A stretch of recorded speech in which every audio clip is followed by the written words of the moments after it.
Welcome to my dear students, মৰমৰ ছাত্ৰ ছাত্ৰীসকল।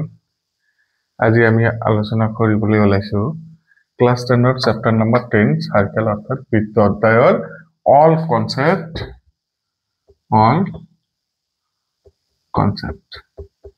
তেতিয়াহ'লে আজি আমি কি পঢ়িম যে ক্লাছ 10 চেপ্টাৰ নম্বৰ 10 বৃত্ত অধ্যায়ৰ all concept in one video, in one shot. গতিকে মৰমৰ ছাত্ৰ ছাত্ৰীসকল আৰু এনেকুৱা ধৰণৰ কনসেপচুৱেল ভিডিঅ'বোৰ পাবলৈ হলে আমাৰ এই চেনেলটো সাবস্ক্ৰাইব কৰি ল'ব আৰু তাতকৈ ডাঙৰ কথা হ'ল যে ভিডিঅ'টো স্কিপ নকৰাকৈ প্ৰথমৰ পৰা শেষলৈকে চাব, তেতিয়াহে ভালদৰে বুজি পাব, সকলোবোৰ কনসেপ্ট বুজি পাব। আজি এটা ভিডিঅ'তে তুমি যিমানখিনি শিকিবা বা যিমানখিনি বস্তুৰ বিষয়ে জানিবা, হয়তো তুমি টিউশন বা স্কুলত 3-4 দিন লাগিব সেইখিনি জানোতে, বুজিছা? তেতিয়াহ'লে আজি আমি কি কৰিম, চেপ্টাৰ 10 বৃত্ত অধ্যায়ৰ কি কনসেপ্ট আছে, কি বস্তুৰ বিষয়ে আমাক জানিব লাগিব, এই সকলোবোৰ আমি আজি এটা ভিডিঅ'তে আলোচনা কৰিম। বুজি পাইছা? তেতিয়াহ'লে কি কৰিবা, প্ৰথম কামটো হ'ল কি যে চেনেলটো সাবস্ক্ৰাইব কৰি ল'বা আৰু দ্বিতীয় কাম যে এই চেনেলটোৰ প্ৰতিটো ভিডিঅ' প্ৰথমৰ পৰা শেষলৈ ভালদৰে চাবা, তেতিয়াহে কি হ'ব কনসেপ্টবোৰ বুজি পাবা, কথাবোৰ বুজি পাবা, তেতিয়াহে তোমাক ভাল লাগিব নে। আৰু যদি স্কিপ কৰি যোৱা, কাটি দিয়া, গোটেই ভিডিঅ'খিনি নচোৱা, তেতিয়াহ'লে তুমি বুজি নাপাবা। হৈছে বুজি নাপালে আমাৰ অংক কৰাত অসুবিধা হ'ব। সেইকাৰণে কৈছো যে স্কিপ নকৰাকৈ প্ৰথমৰ পৰা ভালদৰে ভিডিঅ'টো চাবা। তেতিয়াহ'লে চোৱা, আমাৰ চেপ্টাৰটোৰ নাম কি দিছে, অধ্যায়টোৰ নাম কি দিছে, বৃত্ত নে। যে বৃত্ত মানে কি, যে এটা নিৰ্দিষ্ট বিন্দুৰ চাৰিওফালে সমদূৰত্বত থকা বন্ধ বক্ৰৰেখাক কি বলে, বৃত্ত বলে। যে এটা নিৰ্দিষ্ট এটা বিন্দু লাগিব, যেনেকৈ ধৰা এইটো এটা নিৰ্দিষ্ট বিন্দু লিখছো, এই বিন্দুৰ পৰা এই বিন্দুটোত চাৰিওফালে এইফালে এইফালে এইফালে এইফালে চাৰিওফালে একে সমান দূৰত্বত থাকিব লাগিব আৰু একে সমান দূৰত্বত, ইয়াৰ পৰা এইখিনিৰ দূৰত্ব ইমান এই সকলোবোৰ দূৰত্ব যদি আমি সমান কৰি লওঁ, তেতিয়াহ'লে ইয়াৰ চাৰিওফালে যদি আমি একটা বন্ধ বক্ৰৰেখা আঁকো, তেতিয়াহ'লে এই তাক কি বুলি কোৱা হয়, বৃত্ত বুলি কোৱা হয়। অৰ্থাৎ বৃত্ত এটা কেনেকুৱা, এই নিৰ্দিষ্ট বিন্দুৰ পৰা ইয়াৰ চাৰিওফালে সমদূৰত্বত থকা এই বন্ধ অৰ্থাৎ এই বক্ৰৰেখাখন কি হ'ব লাগিব, বন্ধ হ'ব লাগিব, আৰু এই ৰেখাটো কি হয়, বক্ৰৰেখা। এই বন্ধ বক্ৰৰেখাক কি বুলি কোৱা হ'ব, বৃত্ত বুলি কোৱা হ'ব। বুজি পাইছে এইখিনি যে বৃত্ত কি, এটা নিৰ্দিষ্ট বিন্দুৰ চাৰিওফালে সমদূৰত্বত থকা বন্ধ বক্ৰৰেখাক কি বুলি কোৱা হ'ব, বৃত্ত বুলি কোৱা হ'ব। অৰ্থাৎ বৃত্ত এটাৰ এটা নিৰ্দিষ্ট বিন্দু যে আছে, এই বিন্দুৰ পৰা ইয়াৰ চাৰিওফালে এইফালে যিমান এইফালে যিমান ইয়াত ইমান সকলো ঠাইতে সমান দূৰত্বত থাকিব লাগিব। চাৰিওফালে সমান দূৰত্বত থকা এই বন্ধ বক্ৰৰেখাটোকে কি বুলি কোৱা হয়, বৃত্ত বুলি কোৱা হয়। বুজিছে? তেতিয়াহ'লে বৃত্ত কাক বোলে, যে এটা নিৰ্দিষ্ট বিন্দুৰ পৰা ইয়াৰ চাৰিওফালে সমান দূৰত্বত থকা বন্ধ বক্ৰৰেখাক কি বুলি কোৱা হ'ব, বৃত্ত বুলি কোৱা হ'ব। হৈছে? এতিয়া আহা দ্বিতীয় ইম্পৰ্টেন্ট পইণ্ট হ'ল বৃত্তৰ কেন্দ্ৰ। যে বৃত্তৰ কেন্দ্ৰ কি নে, তো ভালদৰে বুজিবা যে বৃত্ত এটাৰ যি নিৰ্দিষ্ট বিন্দুৰ পৰা চাৰিওফালে সমান দূৰত্বত বন্ধ বক্ৰৰেখাটো থাকে, সেই বিন্দুটোক কি বুলি কোৱা হয়, বৃত্ত বুলি কোৱা হয়। অৰ্থাৎ বৃত্ত এটাৰ এটা যি নিৰ্দিষ্ট বিন্দুৰ পৰা চাৰিওফালে সমান দূৰত্বত বক্ৰৰেখা থাকে, সেই বক্ৰৰেখাটাক অৰ্থাৎ এই যি বিন্দুৰ পৰা চাৰিওফালে সমান দূৰত্বত থাকে, এই বিন্দুটোক কোৱা হ'ব বৃত্তৰ কেন্দ্ৰ, আৰু বক্ৰৰেখাটোক কোৱা হ'ব বৃত্ত চাপ। বুজিছা মোৰ মৰমৰ ছাত্ৰ ছাত্ৰীসকল? তেতিয়াহ'লে বৃত্তৰ কেন্দ্ৰ কি, বৃত্তৰ চাপ কি, যে এটা নিৰ্দিষ্ট বিন্দুৰ পৰা চাৰিওফালে সমদূৰত্বত থকা এই বন্ধ বক্ৰটোক কি বুলি কোৱা হ'ব, বৃত্ত বুলি কোৱা হ'ব। অৰ্থাৎ আৰু বৃত্ত বুলি ক'লে আমি ইয়াৰ ভিতৰত থকা এই গোটেই চিত্ৰটোক কি বুলি ক'ম, বৃত্ত বুলি ক'ম। আৰু এই যি নিৰ্দিষ্ট বিন্দুৰ পৰা চাৰিওফালে বন্ধ বক্ৰটোত আছে, সেই বিন্দুটোক, যি বিন্দুটোৰ পৰা চাৰিওফালে এই নিৰ্দিষ্ট কি বন্ধ বক্ৰৰেখাটো আছে, সেই বক্ৰৰেখাটোক কি বুলি কোৱা হ'ব, বৃত্ত চাপ বুলি কোৱা হ'ব। কি বুলি কোৱা হ'ব, বৃত্ত চাপ। আৰু এই বিন্দুটোক কোৱা হ'ব বৃত্তৰ কেন্দ্ৰ। বুজি পাইছে তো? তেতিয়াহ'লে বৃত্ত মানে কি? এটা নিৰ্দিষ্ট বিন্দুৰ পৰা চাৰিওফালে সমান দূৰত্বত থকা বন্ধ বক্ৰৰেখাক বৃত্ত বুলি কোৱা হয়। বুজিছে? আৰু বৃত্তৰ কেন্দ্ৰ মানে কি? যি নিৰ্দিষ্ট বিন্দুৰ পৰা বৃত্ত এটাৰ চাৰিওফালে সমান দূৰত্বত বন্ধ বক্ৰ থাকে, সেই বক্ৰৰেখাটোক কি বুলি কোৱা হ'ব? বৃত্তৰ চাপ বুলি কোৱা হ'ব। আৰু যি নিৰ্দিষ্ট বিন্দুৰ পৰা বন্ধ বক্ৰ এটা বৃত্তৰ চাৰিওফালে আগুৰি থাকে, সেই বিন্দুটোক বৃত্তৰ কেন্দ্ৰ বুলি কোৱা হ'ব। অৰ্থাৎ বৃত্তৰ কেন্দ্ৰ কি? যি নিৰ্দিষ্ট বিন্দুৰ চাৰিওফালে, এই নিৰ্দিষ্ট বিন্দুটোৰ চাৰিওফালে সমদূৰত্বত থকা সমদূৰত্বত বন্ধ বক্ৰ থাকে। ইয়াৰ পৰা চাৰিওফালে সমান দূৰত্বত এই বন্ধ বক্ৰটো থাকে, সেই বিন্দুটোক কি বুলি কোৱা হয়? বৃত্তৰ কেন্দ্ৰ বুলি কোৱা হয়। আৰু বৃত্তৰ চাপ কি? বৃত্ত এটাৰ কেন্দ্ৰটোৰ পৰা, এই কেন্দ্ৰৰ পৰা চাৰিওফালে সমান দূৰত্বত থকা বন্ধ বক্ৰটোক কি বুলি কোৱা হয়? যে বৃত্তৰ চাপ বুলি কোৱা হয়। তেতিয়াহ'লে আমাৰ তিনিটা পইণ্ট ক্লিয়াৰ। বৃত্ত মানে কি? এটা নিৰ্দিষ্ট বিন্দুৰ পৰা চাৰিওফালে সমদূৰত্বত থকা বন্ধ বক্ৰক বৃত্ত বুলি কোৱা হয়। তাৰ মানে আমাক এটা কি ক'ব? এই গোটেইখিনিক বৃত্ত বুলি ক'ব নে? তাৰপিছত বৃত্তৰ কেন্দ্ৰ কি? যি নিৰ্দিষ্ট বিন্দুৰ চাৰিওফালে সমদূৰত্বত বন্ধ বক্ৰ থাকে। এই যে বৃত্ত এটাৰ যি বিন্দুটোৰ পৰা চাৰিওফালে নিৰ্দিষ্ট দূৰত্বত সমান দূৰত্বত এটা কি থাকে? এটা বন্ধ বক্ৰ থাকে। সেই বিন্দুটোকে কি বুলি কোৱা হয়? সেই বিন্দুটোক কোৱা হ'ব বৃত্তৰ কেন্দ্ৰ। এইটো কি ক'ব? বৃত্তৰ কেন্দ্ৰ। হৈছে? আৰু বৃত্ত চাপ কি? যে বৃত্ত এটাৰ কেন্দ্ৰৰ পৰা সমদূৰত্বত চাৰিওফালে থকা বন্ধ বক্ৰটোকে কি বুলি কোৱা হয়? বৃত্তৰ চাপ বুলি কোৱা হয়। হৈছে? আৰু বৃত্তৰ কেন্দ্ৰ আমি সদায় কি আখৰেৰে বুজাম? ও আখৰেৰে বুজাম। তেতিয়াহ'লে ক্লিয়াৰ? এই তিনিটা বস্তু, এই তিনিটা পইণ্ট ক্লিয়াৰ? বুজি পাইছেনে? আকৌ এবাৰ কৈছো চোৱা, যে এটা নিৰ্দিষ্ট বিন্দুৰ পৰা চাৰিওফালে সমান দূৰত্বত থকা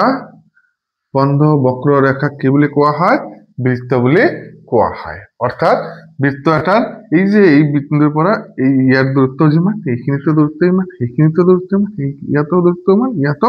দূৰত্ব সমান, ইয়াতো দূৰত্ব কি? সমান। অৰ্থাৎ এটা নিৰ্দিষ্ট বিন্দুৰ পৰা চাৰিওফালে সমদূৰত্বত থকা এই বন্ধ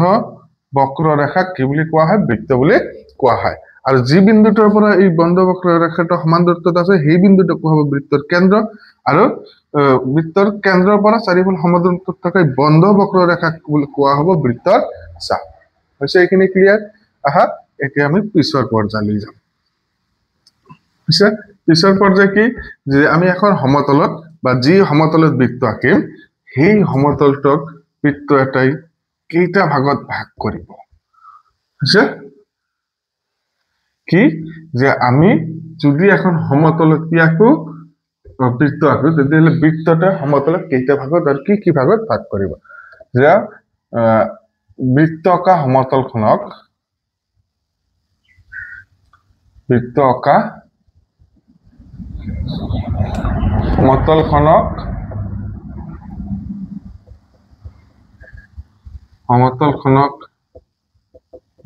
এটাই কৰা ভাগ। আমি যি সমতলত বা যি পৃষ্ঠত বা যি পেজত কি আঁকিম? বৃত্ত আঁকিম, সেই পৃষ্ঠক বৃত্তটোৱে কেইটা ভাগত ভাগ কৰিব? আমাক এইটো জানিব লাগিব। ধৰি লোৱা আমাৰ এইখানে এটা কি হৈছে? পেজ লৈছো বা এখন সমতল লৈছো। হৈছে? এই সমতলত যদি আমি এটা কি আঁকিম? বৃত্ত। এটা নিৰ্দিষ্ট বিন্দুৰ পৰা এৰ চাৰিওফালে সমদূৰত্বত এটা বন্ধ বক্ৰ আঁকি দিলেই কি হৈ গ'ল? বৃত্ত। আৰু এইটোক কি কয়? এইটো তো জানা, এইটোক কয় বৃত্তৰ কেন্দ্ৰ। আৰু এইটোক কি বুলি কোৱা হয়? বৃত্ত চাপ নে? এতিয়া চোৱা, এই পেজটোৰ বা এই সমতলটোত বৃত্তটো অঁকাৰ কাৰণে বৃত্তটোৱে সমতলখনক কেইটা ভাগত ভাগ কৰিছে? যে এখন সমতলত যদি আমি বৃত্ত আঁকো, তেতিয়াহ'লে বৃত্তটোৱে সমতলখনক কেইটা ভাগত ভাগ কৰে? তিনিটা ভাগত ভাগ কৰে। কেইটা ভাগত ভাগ কৰে? তিনিটা ভাগত ভাগ কৰে। হৈছে? কি কি ভাগত ভাগ কৰে? এক নম্বৰ, বৃত্তৰ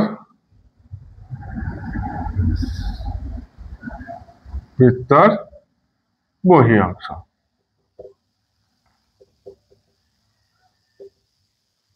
দুই নম্বৰ, বৃত্তৰ অপৰেৰ অংশ।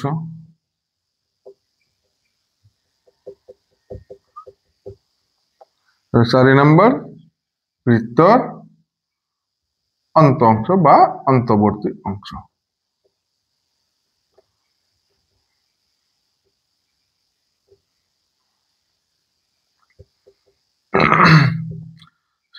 কি লিখিলো যে বৃত্ত আঁকা সমতলখনক বৃত্তৰ এটাই কৰা ভাগ। যে বৃত্ত আমি এখন বৃত্ত এটা সমতলত বা যি পেজত আঁকিম সেই পেজটোক বা সমতলখনক বৃত্ত এটা কেইটা ভাগত ভাগ কৰিব? মুঠতে তিনিটা ভাগ। কি বৃত্তৰ বহি অংশ, বৃত্তৰ অপৰৰ অংশ আৰু বৃত্তৰ অন্তৰ্বৰ্তী বা অন্ত অংশ। এতিয়া বৃত্তৰ বহি অংশ কোনটো নে? এই যে এইটো কেন্দ্ৰ, এইটো বৃত্তচাপ, এই দুটা মিলি আমাৰ কি হয়? বৃত্ত হয়। এই বৃত্তৰ বাহিৰত চাৰিওফালে থকা এই এনেকুৱা দাগ দি থকা ঠাইখনে হৈছে কি আমাৰ বৃত্তৰ অপৰৰ বহি অংশ বুলি কোৱা হ'ব। এই ঠাইখিনিক বুজিছা? এই ঠাইখিনিক কি বুলি কোৱা হ'ব? বৃত্তৰ অপৰৰ অংশ। হৈছে? বুজি পাইছা নিশ্চয়? যে বৃত্ত আঁকিছো, এতিয়া বৃত্তৰ ভিতৰত নথকা আৰু বৃত্তৰ চাপটোৰ পৰা বাহিৰত থকা এই চাৰিওফালৰ অংশটোক কি বুলি কোৱা হ'ব? বৃত্তৰ বহি অংশ বুলি কোৱা হয়। বুজিছা মোৰ মৰমৰ ছাত্ৰ ছাত্ৰীসকল? তেতিয়াহ'লে বৃত্তখনৰ বহি অংশ কোনখিনি হৈ গ'ল? এই যে মই আঁচ টানি দিছো, দাগ টানি দিছো, সেই ঠাইখিনি হ'ল কি? বৃত্তৰ বহি অংশ। কি এই আঁচ টনা ঠাইবোৰ চাব, এনেকৈ আঁচ দিয়া ঠাইবোৰে হ'ল কি? বৃত্তৰ বহি অংশ। তেতিয়াহ'লে বৃত্তৰ বহি অংশ বুজি পাইছা? এতিয়া আহা বৃত্তৰ অপৰৰ অংশ নে? যে বৃত্তৰ অপৰৰ অংশ কোনখিনি? অপৰৰ অংশ। যে বৃত্তৰ অপৰৰ অংশ কি? বৃত্তৰ চাপত থকা অংশটোই বৃত্তৰ অপৰৰ অংশ। অৰ্থাৎ বৃত্তৰ চাপৰ অংশটোকে কি বুলি কোৱা হ'ব? বৃত্তৰ চাপৰ অংশই হৈছে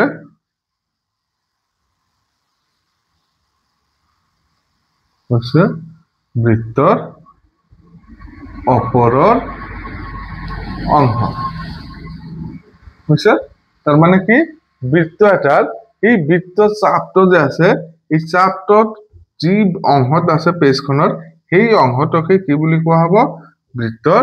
অপৰৰ অংশ বুলি কোৱা হ'ব। আৰু বৃত্ত চাপটোৰ বাহিৰত থকা অংশটোক কি বুলি কোৱা হ'ব? এইখিনি বাহিৰত যিখিনি আছে তাক কোৱা হয় বৃত্তৰ বহি অংশ। আৰু বৃত্তৰ চাপত থকা অংশটো বা বৃত্ত চাপ থকা অংশটো, বৃত্ত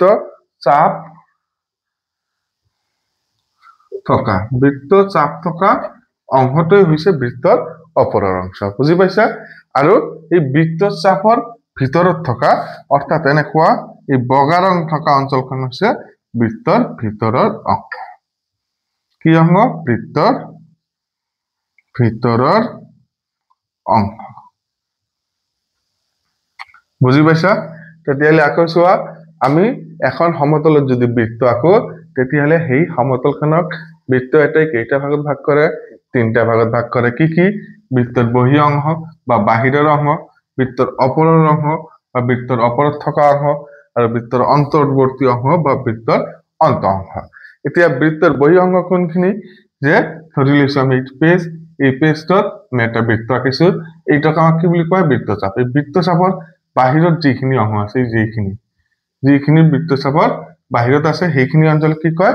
বৃত্তৰ বহি অংশ বুলি কোৱা হয়। তাৰপিছত বৃত্তৰ অপৰৰ অংশ কোনখিনি? যে বৃত্ত চাপ থকা অংশটো, এই বৃত্ত চাপটো এই পেজটোৰ যি অংশত আছে তাক কি বুলি কোৱা হ'ব? বৃত্তৰ অপৰৰ অংশ বুলি কোৱা হ'ব। আৰু বৃত্তৰ ভিতৰত থকা অংশ কোনখিনি? এই বগা ৰং থকা ঠাইটো, অৰ্থাৎ বৃত্ত চাপৰ ভিতৰত থকা ঠাইখিনি কি হ'ব? বৃত্তৰ অপৰৰ অংশ। বুজি পাইছা এইখিনি মোৰ মৰমৰ ছাত্ৰ ছাত্ৰীসকল? ক্লিয়াৰ হৈছে নে? হয়, মই আশা কৰো সকলোৰে ক্লিয়াৰ হৈছে। আৰু ভিডিঅ'টো স্কিপ নকৰাকৈ গোটেইখিনি চাব, লগতে চেনেলটো ছাবস্ক্ৰাইব কৰি ল'ব হা। তেতিয়াহে ভালদৰে বুজি পাবা নে আৰু নিয়মিত ভিডিঅ'বোৰ পাই থাকিবা। হৈছে? তেতিয়াহ'লে আমাৰ 3টা পইণ্ট গ'ল। বৃত্তৰ বহি অংশ, বৃত্তৰ অপৰৰ অংশ, বৃত্তৰ অন্তৰ্বৰ্তী বা বৃত্তৰ অন্ত অংশ। অন্ত অংশ মানে কি? বৃত্ত চাপৰ ভিতৰত থকা অংশক বৃত্তৰ অন্ত অংশ ক'ব, বৃত্ত চাপৰ বাহিৰত থকা অংশক বৃত্তৰ বহি অংশ ক'ব, আৰু বৃত্ত চাপটোকে বৃত্তটোৰ কি বুলি কোৱা হ'ব? যিটো বৃত্ত চাপ আছে সেই বৃত্ত চাপটোকে বৃত্তৰ অপৰৰ অংশ বুলি কোৱা হ'ব। তেতিয়াহ'লে এতিয়া এটা প্ৰশ্ন তোমাক যদি সোধে যে বৃত্তৰ কেন্দ্ৰ এটা বৃত্তৰ কোন অংশত অৱস্থিত বৃত্তৰ কেন্দ্ৰ এটা বৃত্তৰ কত অৱস্থিত হয় বৃত্তৰ কেন্দ্ৰ এটা সদায় বৃত্তৰ অন্তৰ্বৰ্তী অংশত বা অন্ত অংশত অৱস্থিত হয় না চোৱাচোন এইটো কি বৃত্তটোৰ কেন্দ্ৰ দেই ও তেতিয়াহলে ও কেন্দ্ৰটো বৃত্তৰ কত অৱস্থিত হৈ আছে বৃত্তৰ ওপৰত নে বৃত্তৰ বাহিৰত নে বৃত্তৰ ভিতৰত কত অৱস্থিত হৈ আছে বৃত্তৰ ভিতৰত নে তাৰ মানে আমি জানো বৃত্তৰ কেন্দ্ৰ সদায় বৃত্তৰ ভিতৰত অৱস্থিত হয় এতিয়া তোমাক যদি শুধে কোনোবাই যে বৃত্ত এটাৰ বাহিৰৰ অংশৰ পৰা বৃত্তৰ কেন্দ্ৰ আঁকিব পাৰিম নে নোৱাৰিম নে যে বৃত্ত এটাৰ কেন্দ্ৰৰ পৰা বৃত্ত এটাৰ কেন্দ্ৰটো সদায় বৃত্তৰ কত থাকিব লাগিব ভিতৰতেই থাকিব লাগিব হৈছে গতিকে আমি বৃত্তৰ বহি অংশত কেতিয়াও বৃত্তৰ কেন্দ্ৰ আঁকিব নোৱাৰিম মনত থাকিব এই কথাখিনি বুজি পাইছা যে বৃত্তচাপ থকা অংশটো হল বৃত্তৰ ওপৰৰ অংশ বৃত্তচাপৰ ভিতৰত থকা অংশ হল বৃত্তৰ ভিতৰৰ অংশ আৰু বৃত্তচাপৰ বাহিৰত থকা অংশটো হল বৃত্তৰ বাহিৰৰ অংশ আৰু বৃত্ত এটাত আমি কেন্দ্ৰটো সদায় কত থাকে কত আঁকিম বৃত্তটোৰ ভিতৰত তাৰ মানে বৃত্তৰ ওপৰত বা বৃত্তৰ বাহিৰত বৃত্তৰ কেন্দ্ৰ থাকিব নোৱাৰে মনত থাকিব এইখিনি ক্লিয়াৰ একদম বৃত্তৰ ওপৰত বা বাহিৰত বৃত্তৰ কেন্দ্ৰ থাকিব নোৱাৰে আৰু এটা বৃত্তৰ কেইটা কেন্দ্ৰ থাকিব পাৰে জানানে যে এটা বৃত্তৰ আটাইতকৈ বেছি এটাই কেন্দ্ৰ থাকিব পাৰে এটাতকৈ বেছি কেন্দ্ৰ অকাটো সম্ভৱ নহয় কেনেকৈ সম্ভৱ নহয় চোৱা বৃত্তৰ কেন্দ্ৰ মানে কি যে যি নিৰ্দিষ্ট বিন্দুৰ পৰা এই বৃত্তচাপটো সমদূৰত্বত থাকে আমি যদি এটা বিন্দুৰ পৰা আহে ইয়াৰ চাৰিওফালে দূৰত্বৰ কি পাম সমান পাম এতিয়া এই বিন্দুটো যদি আমি ইয়াত লওঁ তেতিয়াহলে আমি চাৰিওফালে দূৰত্ব সমান পাম নে চোৱাচোন এইফালে কিমান কম হৈছে এইফালে কিমান ডাঙৰ হৈছে ইফালে তাতকৈ ডাঙৰ হৈ গৈছে নে তেতিয়াহলে আমি বৃত্তৰ কেন্দ্ৰ কেইটা পাম এটা পাম বৃত্তৰ কেন্দ্ৰ কত অৱস্থিত বৃত্তৰ ভিতৰৰ অংশত অৱস্থিত হৈছে বৃত্তৰ ওপৰত আৰু বৃত্তৰ বাহিৰত বৃত্তৰ কেন্দ্ৰ অৱস্থিত হ'ব পাৰে নে নোৱাৰে হৈছে ক্লিয়াৰ এইখিনি এইবাৰ আহা বৃত্তৰ ব্যাসাৰ্ধ কি চাম বৃত্তৰ ব্যাসাৰ্ধ আৰু বৃত্তৰ যে হৈছে বৃত্তৰ ব্যাসাৰ্ধ আৰু বৃত্তৰ যে ভালদৰে লক্ষ্য কৰিবাচোন এইটো আমি কি লৈছো এটা বৃত্ত নে ধৰা বৃত্তটোৰ কেন্দ্ৰ লৈছো ও হৈছে এইটো বৃত্তৰ ওপৰত থকা এটা বিন্দু এ বৃত্তৰ ওপৰত থকা আন এটা বিন্দু লৈছো বি বুজি পাইছা যে এটা বৃত্ত লৈছো বৃত্তৰ কেন্দ্ৰটো হৈছে কি ও আৰু বৃত্তৰ ওপৰত থকা আমি কেইটা বিন্দু লৈছো দুটা কি ও আৰু এ এই যে বৃত্তৰ ওপৰত থকা এটা বিন্দু আৰু বৃত্তটোৰ কেন্দ্ৰ সংযোগ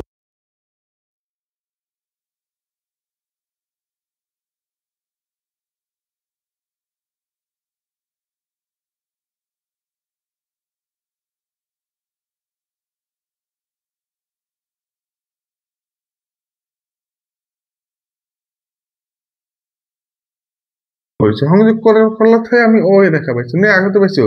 আগতে পোৱা নাই নে বৃত্তৰ কেন্দ্ৰ ও আৰু বৃত্তৰ ওপৰত থকা এটা বিন্দু এ এই দুটা সংযোগ কৰাৰ ফলত আমি কি পাইছো এটা ৰেখা পাইছো আৰু সেই ৰেখাটোকে কি বুলি কোৱা হ'ব বৃত্তৰ ব্যাসাৰ্ধ বুলি কোৱা হ'ব তেতিয়াহলে মোৰ ছাত্ৰ ছাত্ৰীহঁত ইয়াৰ পৰা কোৱাচোন বৃত্তৰ ব্যাসাৰ্ধ কাক বোলে একেবাৰে সহজ চোৱা কেনেকৈ বৃত্তৰ কেন্দ্ৰ আৰু বৃত্তৰ ওপৰত থকা এটা বিন্দু এই সংযোগী ৰেখাডালেই হচ্ছে কি বৃত্তৰ ব্যাসাৰ্ধ যে বৃত্তৰ ব্যাসাৰ্ধ কি বৃত্তৰ কেন্দ্ৰ আৰু বৃত্তৰ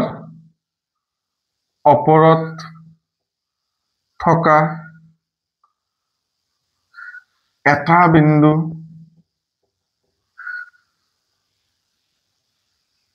সংযোগী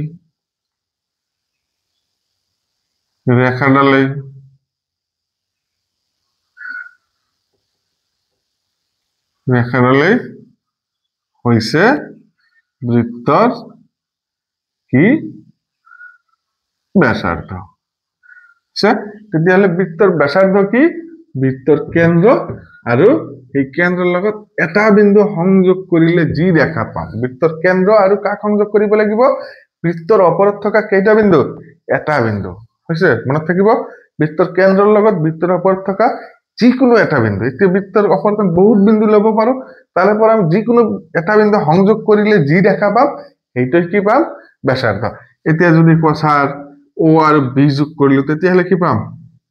তেতিয়াও কি পাম ওটো কি বৃত্তৰ কেন্দ্ৰ এইটো এই ৰেখাটো যে পাইছো এই ৰেখাটো ও বি ৰেখাটো পালো কাক কাক সংযোগ কৰি পাইছো ও আৰু বি ওটো কি ওটো হল বৃত্তৰ কেন্দ্ৰ আৰু বিটো কি বিটো কত আছে বি বিন্দুটো কত আছে ওটো বৃত্তৰ কেন্দ্ৰ হয় বি বিন্দুটো কত আছে বৃত্তৰ ওপৰত গতিকে ও বিও এটা বৃত্তৰ কি হৈ যাব ব্যাসাৰ্ধ হ'ব নে ঠিক তেনেদৰে আমি যদি ওৰ পৰা ইয়াত এটা ৰেখা কি দিও তেতিয়াহলে এইটাও কি হৈ যাব বৃত্তটোৰ ব্যাসাৰ্ধ এইটাও কি হ'ব বৃত্তটোৰ ব্যাসাৰ্ধ এনেকৈ আমি কেইটা ৰেখা আঁকিব পাৰিম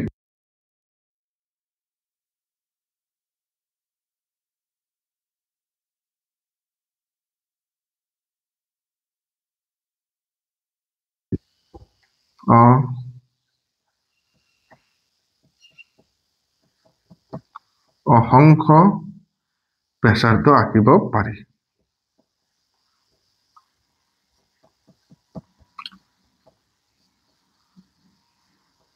তেতিয়াহলে এটা বৃত্তৰ কেইটা ব্যাসাৰ্ধ আঁকিব পাৰিম আমি অসংখ্য আৰু এটা কথা চোৱাচোন এই বৃত্তটোৰ এই ও বিন্দুৰ পৰা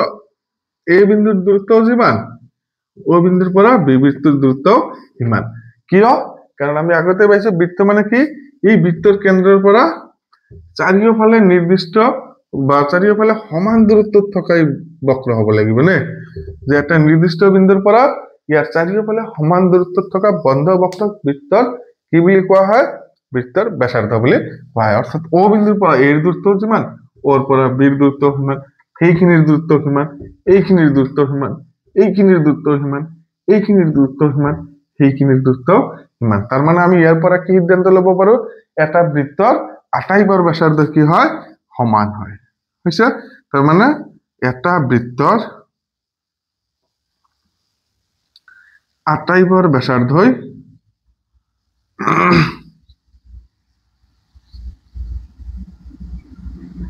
ব্যাসার্ধই কি হয়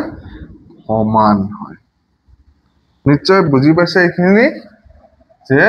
তেতিয়াহলে ব্যাসাৰ্ধৰ ওপৰত আমি কেইটা পয়েন্ট মনত ৰাখিম তিনিটা কি যে বৃত্তৰ কেন্দ্ৰ আৰু বৃত্তৰ ওপৰত থকা যিকোনো এটা বিন্দু সংযোগী ৰেখাডালেই হৈছে কি বৃত্তটোৰ ব্যাসাৰ্ধ হৈছে আৰু এটা বৃত্তত কেইটা ব্যাসাৰ্ধ আঁকিব পাৰিম অসংখ্য ব্যাসাৰ্ধ আঁকিব পাৰিম হৈছে আৰু এটা বৃত্তত আমি অসংখ্য যে ব্যাসাৰ্ধ আঁকিম এই সকলোবোৰ ব্যাসাৰ্ধ বা আমি আঁকি যিকেইটা ব্যাসাৰ্ধ আঁকিম সকলোবোৰ ব্যাসাৰ্ধ সদায় কি হৈ যাব সমান বুজিছা এইখিনি এতিয়া আমি চাম বৃত্তৰ জে হৈছে আকৌ ভালদৰে চাবা হা এটা এটা বৃত্ত লৈছো এইটা এটা বৃত্ত লৈছো এইটাৰ কেন্দ্ৰ দিছো ও এইটাৰ কেন্দ্ৰ দিলো ও কিন্তু এই বৃত্তটোৰ ওপৰত থকা আমি দুটা তিনিটা চাৰিটা ধৰা পাঁচটা বিন্দু লৈছো ইয়াতো কেইটা লম 1 2 4 5 6 7 8 আচ্ছা A B C D E F G H তেতিয়াহলে কেইটা বিন্দু ললো জি এইচ যে এই বৃত্তৰ ওপৰত এ বি সি ডি ই লৈকে বিন্দুবোৰ আছে আৰু এই বৃত্তৰ ওপৰৰ অংশত কি কি বিন্দু লৈছো এ B C D E F G আৰু এইচ বিন্দু লৈছো নে এতিয়া সব বৃত্তৰ কেন্দ্ৰ আৰু এ সংযোগ কৰিলে যি ৰেখা পাম মানে এ মানে কি বৃত্তৰ ওপৰত থকা এটা বিন্দু গতিকে ও এটা কি হ'ব বৃত্তটোৰ ব্যাসাৰ্ধ ও বি এটা কি হৈ যাব বৃত্তটোৰ ব্যাসাৰ্ধ এসি কি হ'ব বৃত্তৰ ব্যাসাৰ্ধ ই ও ডি কি হ'ব বৃত্তৰ ব্যাসাৰ্ধ ও ই কি হ'ব বৃত্তৰ ব্যাসাৰ্ধ আৰু সকলোবোৰ ব্যাসাৰ্ধ কি হ'ব সমান হ'ব নে এতিয়া আমি চাম কি যে মানে কি এই বৃত্তৰ ওপৰত এতিয়া কিন্তু বৃত্তৰ ওপৰত কেইটা বিন্দু আছে অসংখ্য বিন্দু আছে তাৰে পৰা আমি কিছুমানৰ নাম দি লৈছো আৰু এইবাৰৰ পৰা আমি যদি মাত্ৰ দুটা বিন্দু সংযোগ কৰো কেইটা বিন্দু সংযোগ কৰিম দুটা যেনেকুৱা সি আৰু ই সংযোগ কৰিলো তেতিয়াহলে এডাল ৰেখা পালো নে হয় কি ৰেখা পাইছো সি ই এই সি ৰেখাটো হৈছে বৃত্তটোৰ জে আকৌ ধৰা ই আৰু এফ সংযোগ কৰিব পাৰিম না কেইটা বিন্দু দুটা এই যে ডি ই সংযোগ কৰিলো ডি তো বৃত্তৰ ওপৰত আছে ই তো বৃত্তৰ ওপৰত আছে গতিকে ডি ই ৰেখাটো কি বৃত্তটোৰ এটা ডি ৰেখাটো বৃত্তটোৰ এটা কি হ'ব জে হ'ব আকৌ চোৱা ডি আৰু এফ সংযোগ কৰিলে কি পাম এইটো বৃত্ত জে হব না ব্যাসাৰ্ধ হব এইটো বৃত্তৰ জে কাৰণ কি ইয়াতো আমি কি সংযোগ কৰিছো বৃত্তৰ ওপৰত থকা দুটা বিন্দু সংযোগ কৰিছো না ঠিক একেদৰে বি আৰু এই সংযোগ কৰিলেও কি পাম বি আৰু এই সংযোগ কৰিলেও বৃত্ত এটাৰ জে পাম অৰ্থাৎ জে মানে কি কেনেকৈ কম যে বৃত্ত এটাৰ ওপৰত থকা যিকোনো দুটা বিন্দু সংযোগী ৰেখাডালক বৃত্তৰ জে বুলি কোৱা হয় হৈছে যে বৃত্ত এটাৰ ওপৰত থকা যিকোনো দুটা বিন্দু সংযোগী ৰেখাক বা ৰেখাডালক বৃত্তৰ কি বলে জে বলে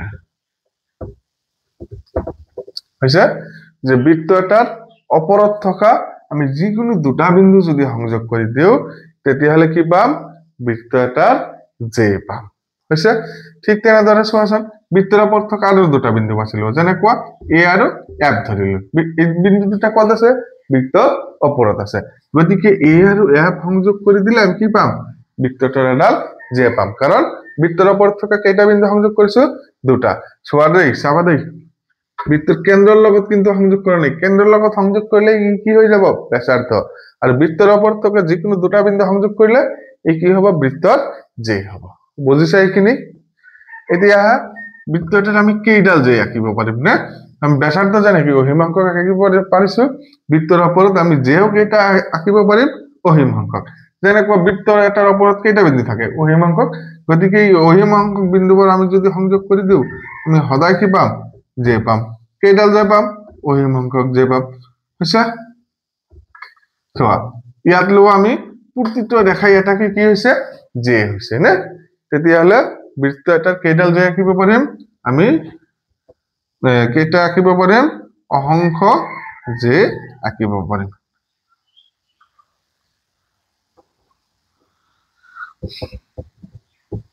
কেইটা জে আঁকিব পাৰিম অসংখ্য জে আঁকিব পাৰিম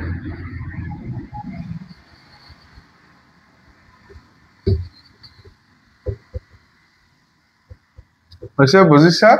যে এটা বৃত্তৰ আমি কেইডাল জে আঁকিব পাৰিম অসংখ্য জে আঁকিব পাৰিম কিন্তু ব্যাসাৰ্ধত যেনেকুৱা প্ৰতিটো ব্যাসাৰ্ধ কি হৈ আছিল সমান হৈ আছিল কিন্তু জেবোৰ চোৱাচোন সকলোবোৰ যে সমান হৈছে নে এই ডি ই জে এইটো আৰু ডি এফ জে টো সমান নে নাইবা এই দুটা আকৌ এই সি জেৰ সমান নে নহয় নে তাৰ মানে আমি কি কম ইয়াৰ পৰা আমি বৃত্ত এটাৰ ওপৰত থকা দুটা বিন্দু সংযোগ কৰিলে এডাল কি পাম জে পাম আৰু এটা বৃত্তৰ কেইডাল জে আঁকিব পাৰিম অহিমংকক জে আঁকিব পাৰিম কিন্তু এই অহিমংকক জেৰ কোনো জে এটা এই অহিমংকক জেৰ সকলোবোৰ জে সমান হ'ব নোৱাৰে তাৰ মানে কি বৃত্তৰ সকলোবোৰ জে সমান নহয় সকলোবোৰ জে কি নহয় সমান নহয় হৈছে বুজিছা যে বৃত্তৰ ব্যাসাৰ্ধ কি ব্যাসাৰ্ধ হৈছে বৃত্তৰ কেন্দ্ৰ আৰু বৃত্তৰ ওপৰত থকা এটা বিন্দু সংযোগী ৰেখা আনহাতে বৃত্তৰ জে হৈছে কি বৃত্তৰ এটাৰ ওপৰত থকা যিকোনো দুটা বিন্দু সংযোগী ৰেখাডাল হৈছে বৃত্তৰ জে হৈছে বৃত্ত এটাৰ অসংখ্য ব্যাসাৰ্ধ আঁকিব পাৰি ঠিক তেনেদৰে বৃত্ত এটাৰ অসংখ্য জে আঁকিব পাৰি এটা বৃত্তৰ আটাইবোৰ ব্যাসাৰ্ধই সমান হয় কিন্তু এটা বৃত্তৰ সকলোবোৰ জে সমান নহয় তেতিয়াহলে বৃত্ত এটাৰ জে কাক কাক সংযোগ কৰে বৃত্তৰ ওপৰত থকা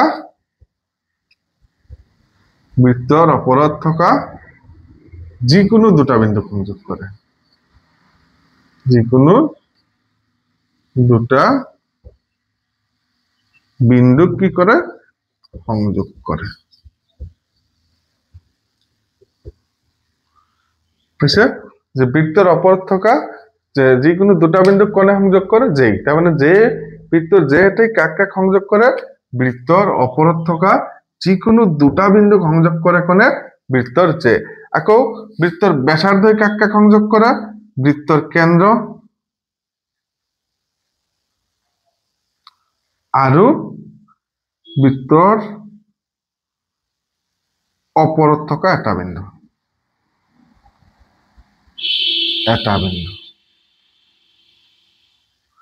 এটা বিন্দু কি কৰে সংযোগ কৰে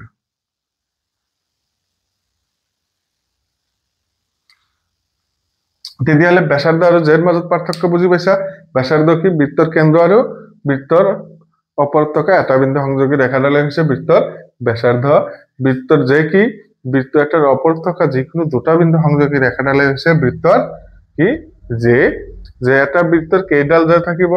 অসংখ্য এটা বৃত্তৰ ব্যাসাৰ্ধ কেইডাল থাকিব অসংখ্য এটা বৃত্তৰ আটাইবোৰ ব্যাসাৰ্ধ সমান হয় কিন্তু এটা বৃত্তৰ সকলোবোৰ যে সমান নহয় এটা বৃত্তৰ ব্যাসাৰ্ধডালে কাক কাক সংযোগ কৰে বৃত্তটোৰ কেন্দ্ৰ আৰু বৃত্তটোৰ ওপৰত থকা এটা বিন্দুক সংযোগ কৰে বৃত্তৰ ব্যাসাৰ্ধই আনহাতে বৃত্তৰ ওপৰত থকা যিকোনো দুটা বিন্দু সংযোগী ৰেখাডালক কি বুলি কোৱা হয় বৃত্তৰ জে বুলি কোৱা হয় বুজিছা এইখিনি ক্লিয়াৰ মোৰ মৰমৰ ছাত্ৰ ছাত্ৰীহঁত এইখিনি বুজি পাইছা নিশ্চয় এতিয়া আমি পিছৰ পৰ্যায়লৈ যাওঁ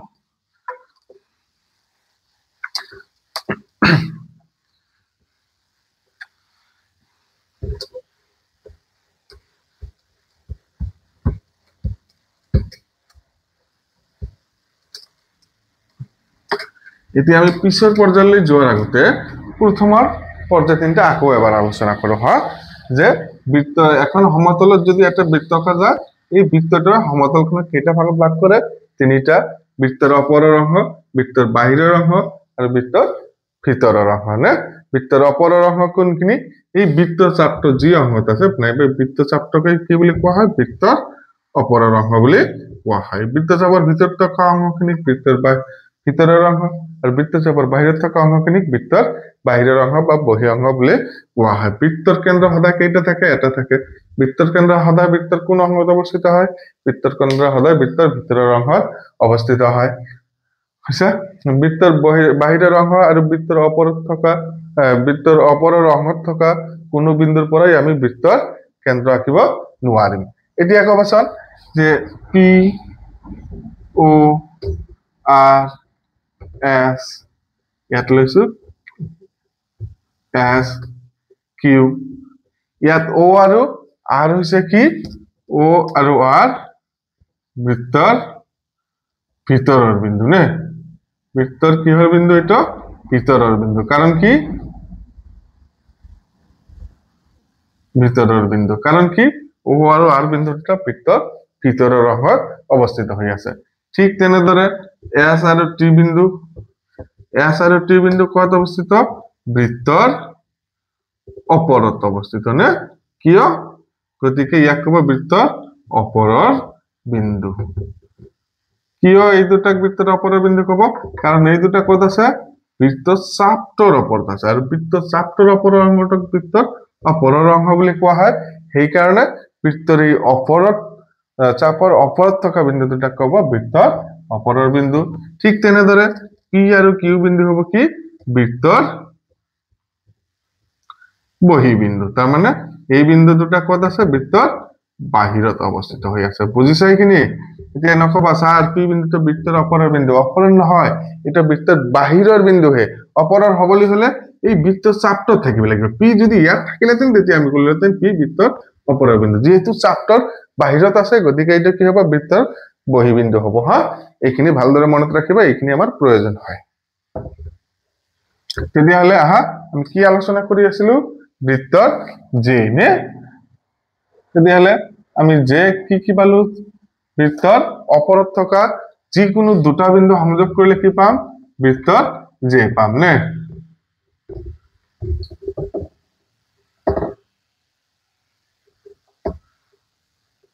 যে বৃত্তৰ ওপৰত থকা যিকোনো দুটা বিন্দু সংযোগ কৰিলে জে পাম যে এটাই বৃত্তৰ ওপৰত থকা যিকোনো দুটা বিন্দু সংযোগ কৰে এটা বৃত্তৰ অসীম সংখ্যক জে থাকে আৰু এটা বৃত্তৰ আটাইবোৰ জে বা সকলোবোৰ জে সমান নহয় হৈছে কিন্তু সমান নহলেও চোৱাচোন এটা বৃত্তৰ আমি বহুত কেইটা জে আঁকি আছো ভালদৰে লক্ষ্য কৰিবা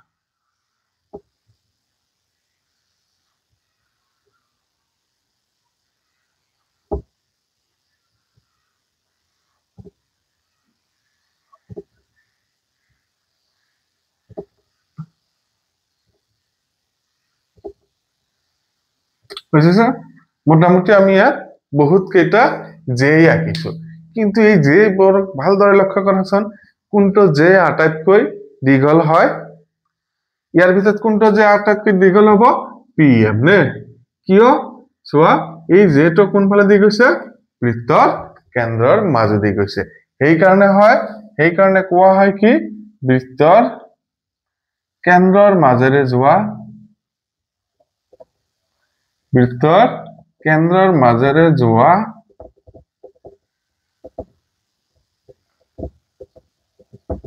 যেডালেই হৈছে বৃত্তৰ আটাইতকৈ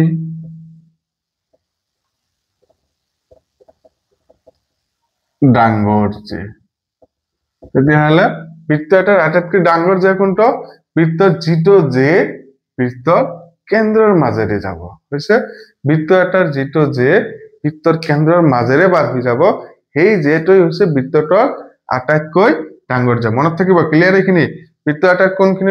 কোনটো যে আটাইতকৈ ডাঙৰ যিটো যে বৃত্তৰ কেন্দ্ৰৰ মাজেৰে যাব নাইবা বৃত্তৰ কেন্দ্ৰৰ মাজেৰে যোৱা যেডালেই হৈছে বৃত্তৰ আটাইতকৈ ডাঙৰ যে মনত থাকিব যে বৃত্তৰ কেন্দ্ৰৰ মাজেৰে যোৱা যেডালেই হৈছে বৃত্তৰ আটাইতকৈ যে পিছে আৰু এই যেডালকে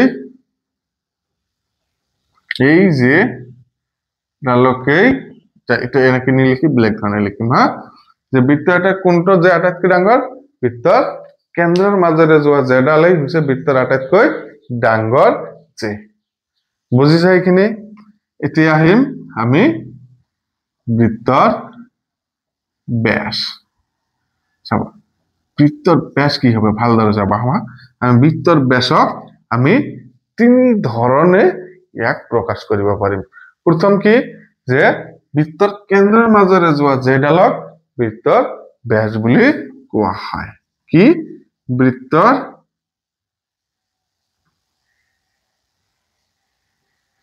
কেন্দ্ৰৰ মাজেৰে যোৱা যেডালক কি বলে বৃত্তৰ কেন্দ্ৰৰ মাজেৰে যোৱা যেডালক বৃত্তৰ ব্যাস বলে কি বলে ব্যাস বলে মনত থাকিব যে যি যেডাল বৃত্তৰ কেন্দ্ৰৰ মাজেৰে যাব সেই যেডালকে কি কয় বৃত্তৰ ব্যাস কয় আৰু আমি অপৰতো পাইছো বৃত্তৰ কেন্দ্ৰৰ মাজেৰে যে যোৱা যেডালেই হৈছে কি বৃত্তৰ আটাইতকৈ ডাঙৰ যে তেতিয়াহ'লে ব্যাসক আমি আন এটা ধৰণে প্ৰকাশ কৰিব পাৰো কি বৃত্তৰ আটাইতকৈ ডাঙৰ যেডালক বৃত্তৰ আটাইতকৈ ডাঙৰ যেডালক বৃত্তৰ কি বলে ব্যাস বলে বুঝছে মনত থাকিব তেতিয়াহ'লে ব্যাস কেই ধৰণে কলো ইতিমধ্যে দুই ধৰণে নে বৃত্তৰ কেন্দ্ৰৰ মাজেৰে যোৱা যেডালক কি বুলি কোৱা হয় বৃত্তৰ ব্যাস বুলি কোৱা হয় হৈছে বৃত্তৰ কেন্দ্ৰৰ মাজেৰে যোৱা যেডালেই হৈছে বৃত্তৰ ডাঙৰ কি বৃত্তৰ ব্যাস নাইবা আমি অপৰত পাইছো বৃত্তৰ কেন্দ্ৰৰ মাজেৰে যোৱা যেডালেই হৈছে বৃত্তৰ আটাইতকৈ ডাঙৰ যে গতিকে এই কথাটাক আমি ঘূৰি লিখিব পাৰো হৈছে বৃত্তৰ আটাইতকৈ ডাঙৰ যেডালক কি বুলি কোৱা হয় বৃত্তৰ ব্যাস বুলি কোৱা হয় এতিয়া যদি তোমাক সোধে এটা বৃত্তৰ কোনখন যেই আটাইতকৈ ডাঙৰ কি এটা বৃত্তৰ আটাইতকৈ ডাঙৰ যেডালক কি বুলি কোৱা হ'ব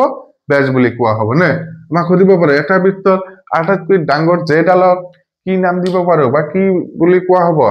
এটা বৃত্তৰ আটাইতকৈ ডাঙৰ যেডাল হৈছে বৃত্তটোৰ ব্যাস তাৰ মানে বৃত্ত এটাৰ ব্যাসেই হৈছে বৃত্তটোৰ আটাইতকৈ ডাঙৰ যে বুজিছা এইখিনি যে এটা বৃত্তৰ কেন্দ্ৰৰ মাজেৰে যোৱা যেডাল আটাইতকৈ বৃত্তৰ কি হয় ডাঙৰ যে হয় আৰু বৃত্ত এটাৰ কেন্দ্ৰৰ মাজেৰে যোৱা এই যেডালেই হৈছে বৃত্তটোৰ ব্যাস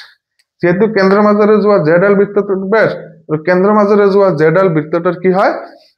ডাঙৰ যে হয় গতিকে কেন্দ্ৰ তাৰ মানে বৃত্ত এটাৰ আটাইতকৈ ডাঙৰ যেডালেই হৈছে বৃত্তটোৰ ব্যাস হৈছে মনত থাকিব এতিয়া আমি আহিম ইয়াৰ পৰৱৰ্তী পৰ্যায়লৈ যাম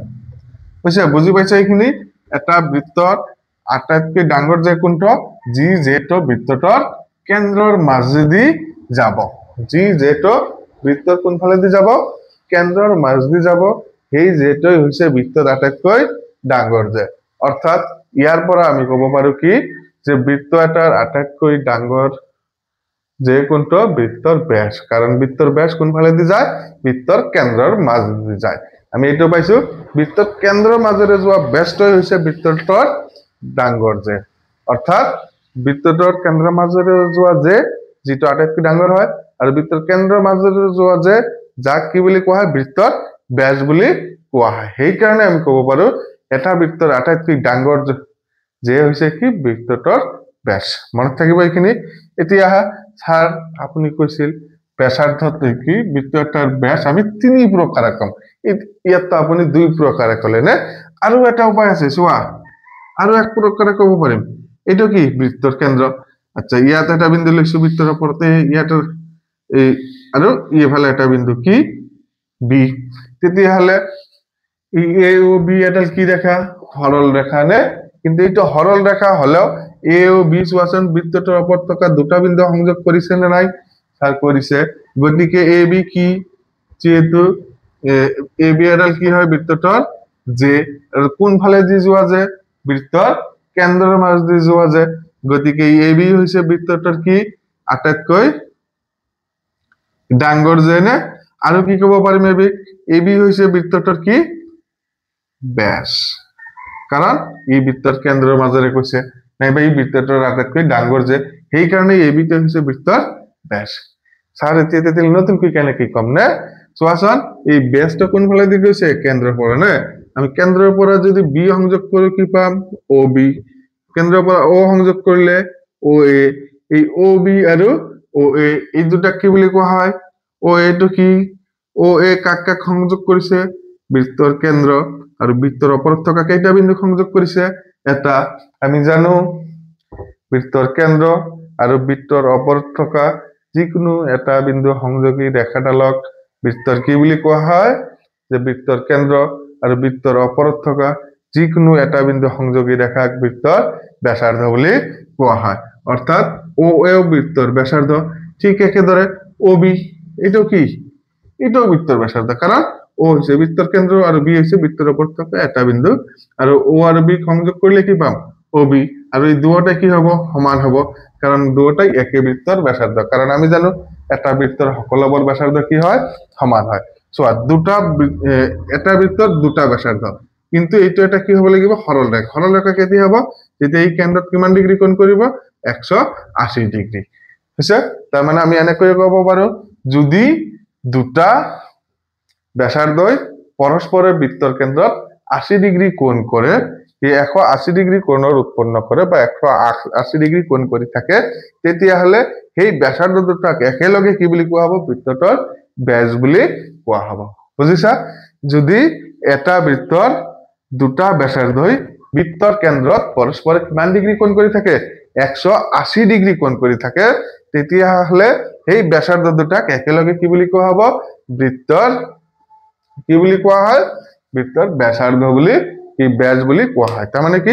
দুটা ব্যাসাৰ্ধ পৰস্পৰে কিমান ডিগ্ৰী কোণ কৰি থাকিব লাগিব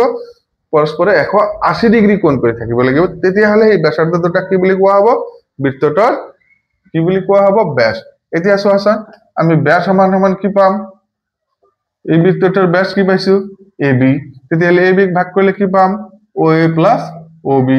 হৈছে তাৰ মানে আমি ব্যাস সমান সমান এইটো পালো নে এতিয়া আকৌ চোৱা ব্যাস সমান সমান কি পাম ও এ প্লাস ও বি ও এ মানে কি বৃত্তটোৰ ব্যাসাৰ্ধ হৈছে প্লাস ও বি এই ও বি টো কি হয় বৃত্তটোৰ ও বি টো বৃত্তটোৰ ব্যাসাৰ্ধ নে তেতিয়া হলে ব্যাস ইকুয়াল টু কি পাম ব্যাসাৰ্ধ প্লাস ব্যাসাৰ্ধ তাৰ মানে কেইটা ব্যাসাৰ্ধ দুটা ব্যাসাৰ্ধ না চোৱা আমি ইয়াৰ পৰাই ক'ব পাৰি কি বৃত্তৰ ব্যাস বৃত্তৰ ব্যাসাৰ্ধৰ 2 গুণ হয় বুজি পাইছা বৃত্ত এটাৰ ব্যাসে বৃত্তৰ কি হয় ব্যাসাৰ্ধৰ কেই গুণ হয় 2 গুণ হয় হৈছে কথাটো তো শুনিয়েই আহিছিল গোটেই জীৱনত না যে বৃত্তৰ কি ব্যাস ব্যাসাৰ্ধৰ 2 গুণ কিন্তু কিয় হয় কেনে কি হয় গম পালা আজি কিমান সহজ এটা বস্তু কাৰণ এই বৃত্তৰ এটা ব্যাসক কেইটা ব্যাসার্ধ দুটা সেই কারণে কি কোয়া হয় বৃত্তর ব্যাস বৃত্তর ব্যাসার্ধ 2 গুণ আর এই দুইটা যদি আমি এই ফালে আনি দিও কি পাম দুইটা সেই ফালে পূরণত আছে সেই ফালে আহিলে কি হব ভাগ হব না ব্যাস বাই 2 সমান সমান কি পাম ব্যাসার্ধ তার মানে এইটাক আমি কি কব পারিম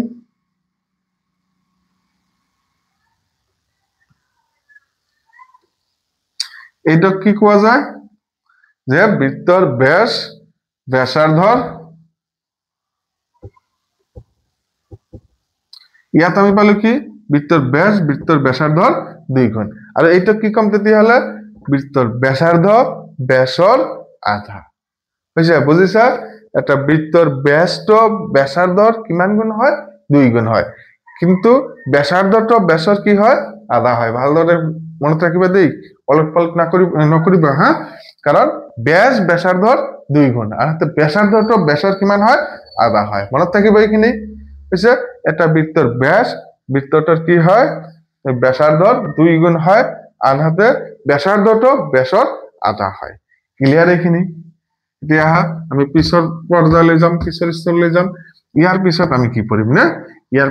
পিছত আমি পঢ়িম বৃত্ত এটাৰ ছেদক আচ্ছা ব্যাসৰ লগত বৃত্তৰ আৰু এটা কোৱেশ্চন আছে এইটো আগতে আলোচনা কৰি লওঁ কি আলোচনাটো পিছতে কৰিব লাগিব এতিয়া আমি চাম বৃত্তৰ ছেদক কি ছেদক হৈছে চাবা ভালদৰে লক্ষ্য কৰিবা হা এই যে ও কেন্দ্ৰৰ বৃত্ত কি কেন্দ্ৰৰ বৃত্ত লৈছো ও কেন্দ্ৰৰ বৃত্ত নে এই ও কেন্দ্ৰৰ বৃত্তৰ ওপৰত থকা আমি 4-5টা বিন্দু লৈ আছো এ বি সি ডি এই যে ওৰ লগত বি যোগ কৰিলে যি পাম এইটা কি কব ব্যাসাৰ্ধ নে তাৰপিছত এৰ লগত সি যোগ কৰিলে কি পাম এটা হব বৃত্তৰ যে হইছে এৰ লগত সি যোগ কৰিলে কি পাম বৃত্তৰ ব্যাস এইখিনিতে বুঝি পাইছা নে এতিয়া আহা ছেদক যে ছেদক মানে কি ব্যাসাৰ্ধ ব্যাস আৰু যে অকল মাত্ৰ কেইটাকৈ বিন্দু সংযোগ কৰিছে দুটাকৈ বিন্দুত কি কৰিছে সংযোগ কৰিছে কি কৰিছে সংযোগ কৰিছে ছেদ কৰা নাই কিন্তু দেই অকল কি কৰিছে সংযোগ কৰিছে হইছে কিন্তু এই ছেদক মানে হল কি এটা বৃত্তক দুটা বিন্দুত ছেদ কৰা ৰেখা যেনেকুৱা এই যে এটা বৃত্ত লৈছো ও কেন্দ্ৰৰ বৃত্ত ইয়াৰ ওপৰত দুটা বিন্দু এ আৰু বি চোৱাচোন এই এ বি ৰেখাটোই এই যে বৃত্তটক এ আৰু বি বিন্দুত কি কৰিছে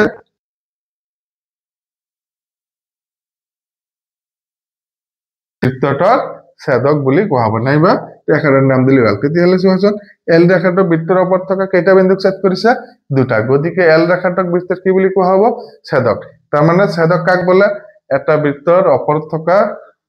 নাইবা এটা বৃত্তক যিকোনো দুটা বিন্দুত ছেদ কৰা ৰেখাডালক কি বুলি কোৱা হয় বৃত্তৰ ছেদক বুলি কোৱা হয় মনত থাকিব এটা বৃত্তক যিকোনো দুটা বিন্দুত ছেদ কৰা ৰেখাডালক বৃত্তৰ কি বুলি কোৱা হয় ছেদক বুলি কোৱা হয় চোৱা এটা বৃত্তক যিকোনো দুটা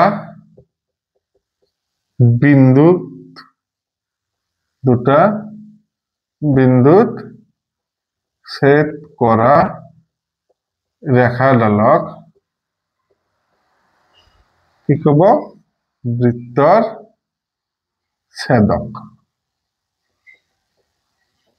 বৃত্তৰ কি বলে ছেদক বলে যে এটা বৃত্তৰ যিকোনো দুটা বিন্দুত ছেদ কৰা ৰেখাডালক বৃত্তৰ ছেদক বুলি কোৱা হয় ইয়াত চোৱা এই এল ৰেখাটোই বৃত্তটক এ আৰু বি বিন্দুত ছেদ কৰিছে গতিকে এল ৰেখাটো হৈছে বৃত্তটোৰ ছেদক আৰু এই মাজৰ এৰ পৰা বি লৈকে এই অংশটো হ'ব বৃত্তটোৰ যে বুজি পাইছা তাৰ মানে আমাক পৰীক্ষাত সোধে এটা বৃত্তৰ ছেদকে বৃত্তটক কেইটা বিন্দুত ছেদ কৰে এটা বৃত্তৰ ছেদকে বৃত্তটক দুটা বিন্দুত ছেদ কৰে হৈছে দুটা বিন্দুত কি কৰিব ছেদকে ছেদ কৰিব হৈছে মনত থাকিব যে ছেদকে এটা বৃত্তক কেইটা বিন্দুত ছেদ কৰে দুটা বিন্দুত ছেদ কৰে আনহাতে যেই কি কৰে বৃত্তটোৰ ওপৰত থকা দুটা বিন্দু কি করে সংযোগ করে আনহাতে ছেদকে কি করে দুটা বিন্দু ছেদ করে একেবারে বুঝছো দুটা বিন্দু কি করে ছেদ করে ছেদকে আৰু যে কি কৰে দুটা বিন্দু সংযোগ কৰে বুজি পাইছা এইখিনি যে এটা বৃত্তক দুটা বিন্দু ছেদ কৰা ৰেখাডালক কি বুলি কোৱা হ'ব বৃত্তটোৰ ছেদক বুলি কোৱা হ'ব নাইবা ছেদকে এটা বৃত্তক কেইটা বিন্দু ছেদ কৰে দুটা বিন্দু ছেদ কৰে আনহাতে যে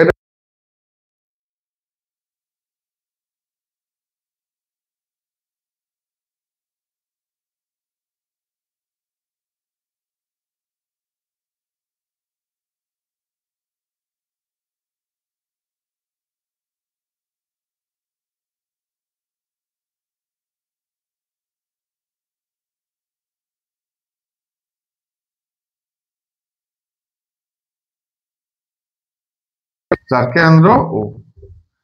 এই বৃত্তৰ ওপৰত এটা বিন্দু লৈছো পি হৈছে এনেকুৱাকৈ এডাল ৰেখা অঁকা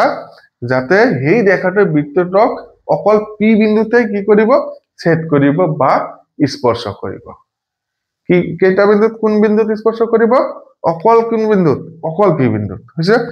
যে অকল পি বিন্দুত আমি স্পৰ্শ কৰাকৈ এটা ৰেখা আঁকি দিলো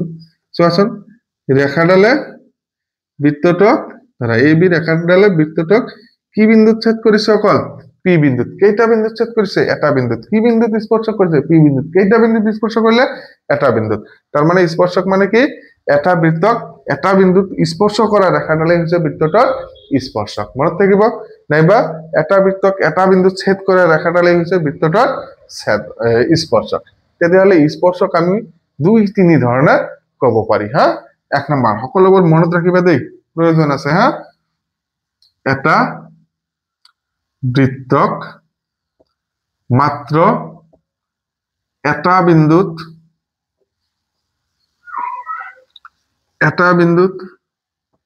ছেদ কৰা ৰেখাডালক বৃত্তৰ স্পৰ্শক বলে হৈছে বুজি পাইছা এটা বৃত্তৰ মাত্ৰ এটা বিন্দুত ছেদ কৰা ৰেখাডালক বৃত্তটোৰ কি বুলি কোৱা হ'ব স্পৰ্শক বুলি কোৱা হ'ব আমি যদি আন ভাষাত ক'বলৈ যাওঁ কি কম যে বৃত্ত এটাক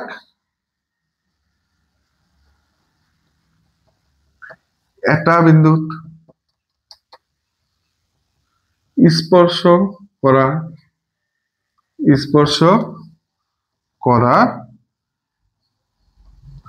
ৰেখাডালেই হৈছে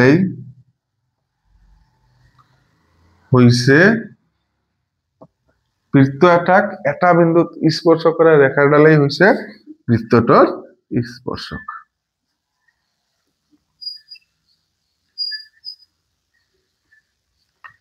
স্পৰ্শক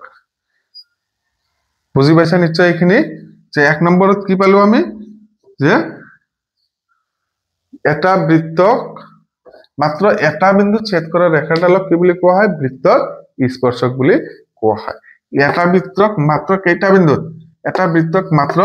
এটা বিন্দুত ছেদ কৰা ৰেখাডালক কি বুলি কোৱা হ'ব বৃত্তৰ স্পৰ্শক বুলি কোৱা হ'ব ক্লিয়াৰ এইখিনি তাৰমানে স্পৰ্শকে এটা বৃত্তক কেইটা বিন্দুত ছেদ কৰে মাত্ৰ এটা বিন্দুত ছেদ কৰে আৰু ছেদকে বৃত্তক কেইটা বিন্দুত ছেদ কৰে দুটা বিন্দুত ছেদ কৰে তেতিয়াহলে যে ডালে বৃত্তক কেইটা বিন্দুত ছেদ কৰে যে ডালে ছেদ নকৰে যে ডালে কি কৰে বৃত্তৰ ওপৰত থকা দুটা বিন্দু সংযোগ কৰে ছেদকে দুটা বিন্দুত ছেদ কৰে স্পৰ্শকে এটা বিন্দুত ছেদ কৰে হৈছে যে বৃত্ত এটাক এটা বিন্দুত স্পৰ্শ কৰা ৰেখাডালেই হৈছে কি বৃত্তটোৰ স্পৰ্শক হয় হৈছে বৃত্ত এটাক এটা বিন্দুত স্পৰ্শ কৰা ৰেখা মানে যি ৰেখাই বৃত্তটোক এটা বিন্দুত স্পৰ্শ কৰিব সেই ৰেখাডালক কি বুলি কোৱা হয় বৃত্তটোৰ স্পৰ্শক বুলি কোৱা হয় এতিয়া আমি আৰু এটা ধৰণত চাবাচোন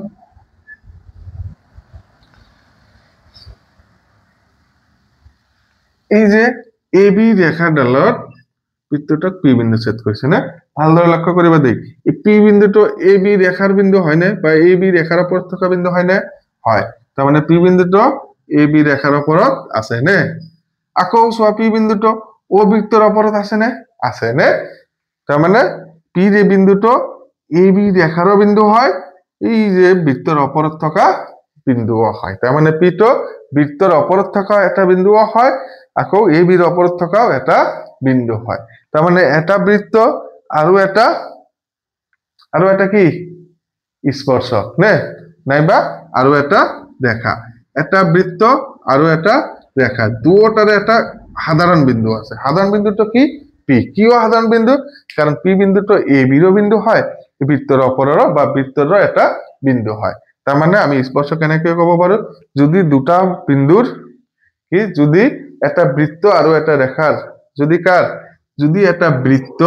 আৰু এটা ৰেখাৰ এটা মাত্ৰ সাধাৰণ বা উমৈহতীয়া বিন্দু থাকে তেতিয়াহলে সেই বিন্দুটোক কি কব বৃত্তটোৰ কি তেতিয়াহলে ৰেখাটা কোৱা হ'ব বৃত্তটোৰ স্পৰ্শক বুলি কোৱা হ'ব বুজিছা যে পি বিন্দুটো কাৰ হয় পি বিন্দুটো এ বিৰ বিন্দু হয় আকৌ পি বিন্দুটো বৃত্তৰ হয় তাৰ মানে পি বিন্দুটো বৃত্ত আৰু এ বি দুটাৰে হয় আৰু যেটো বস্তু দুটাৰে আছে এইটো কি কয় উমৈহতীয়া বা সাধাৰণ নে গতিকে পি বিন্দুটো বৃত্ত আৰু ৰেখাডালৰ কি সাধাৰণ বিন্দু উমৈহতীয়া বিন্দু সেই কাৰণে আমি কম যদি একটা বৃত্ত আৰু এটা স্পৰ্শকৰ এটা বৃত্ত আৰু এটা স্পৰ্শকৰ মাত্ৰ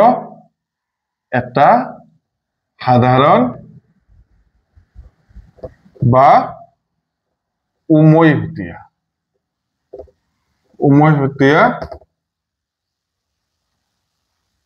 বিন্দু থাকে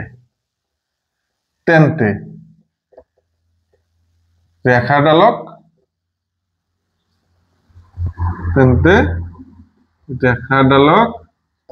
বৃত্তটোৰ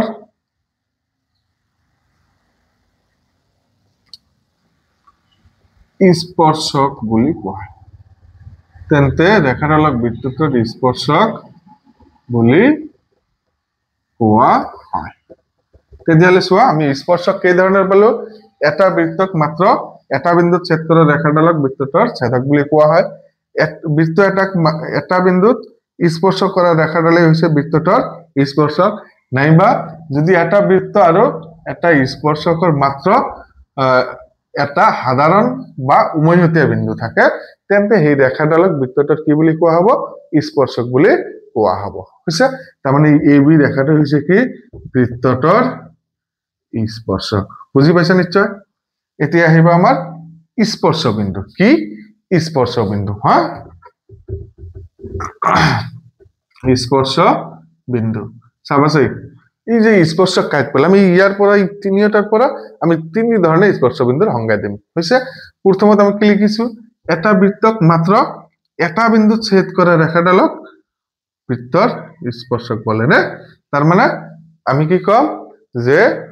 বৃত্তৰ স্পৰ্শকে বৃত্তটোক যি বিন্দুত ছেদ কৰে হৈছে বৃত্তৰ এটো কি এই বিটো কি আছে স্পৰ্শক নে এটা বৃত্তৰ স্পৰ্শকে বৃত্তটোক যি বিন্দু ছেদ কৰিব এই বিন্দুটোই হৈছে কি বৃত্তটোৰ স্পৰ্শ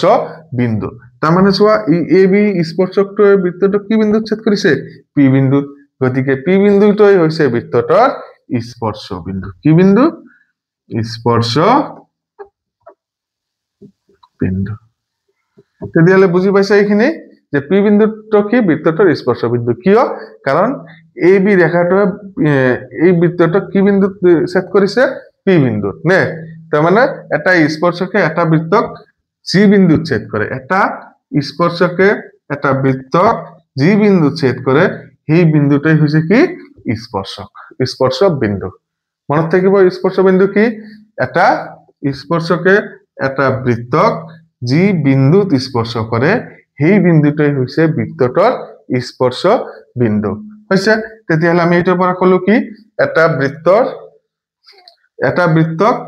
বৃত্তটোৰ স্পৰ্শকে যি বিন্দুত ছেদ কৰে সেই বিন্দুই হৈছে কি বৃত্তটোৰ স্পৰ্শক এতিয়া এইটাৰ মধ্যে যদি আমি স্পর্শ বিন্দু কবলৈ যাম কি কম যে বৃত্ত এটাক এটা বিন্দুত স্পর্শ কৰা ৰেখাডালেই হৈছে কি বৃত্তটোৰ স্পৰ্শক নে তাৰ মানে যদি বৃত্ত এটাক এটা রেখায় মাত্র এটা বিন্দুত স্পর্শ করে হৈছে যদি বৃত্ত এটাক এটা রেখায় মাত্র কেইটা বিন্দুত স্পর্শ কৰিব এটা মনত থাকিব যে এটা বিন্দুত বৃত্ত এটাক যদি এটা রেখায় এটা বিন্দুত ছেদ কৰে তেতিয়া হলেও বিন্দুটোৰ নাম কি স্পৰ্শ বিন্দু আৰু যদি বৃত্ত এটাক এটা ৰেখায় এটা বিন্দুত কি কৰে স্পৰ্শ কৰে নাইবা বৃত্ত এটাক স্পৰ্শকে যি বিন্দুত স্পৰ্শ কৰিব সেই বিন্দুটোৰ নামেই হৈছে কি স্পৰ্শ বিন্দু চোৱাচোন এই স্পৰ্শকটো অকেন্দ্ৰৰ বৃত্ত কি বিন্দুত স্পৰ্শ কৰিছে পি বিন্দুত গতিকে পি এই হৈছে কি বৃত্তটোৰ স্পৰ্শ বিন্দু নাইবা আমি আন ধৰণে ক'ব পাৰি কি চাবা আমি আন ধৰণে কম স্পৰ্শ কি আন এটা ধৰণ কেনেকৈ কম যে বৃত্ত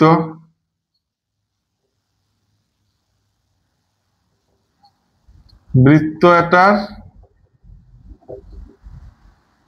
স্পৰ্শক আৰু বৃত্তটোৰ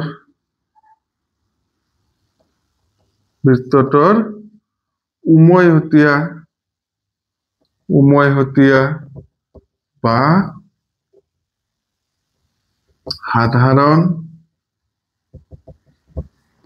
সাধাৰণ বিন্দুটোক বৃত্তটোৰ সাধাৰণ বিন্দুটোক স্পৰ্শ বিন্দু বোলে শৰ্টকাট কৰিছো হা স্পৰ্শ বিন্দু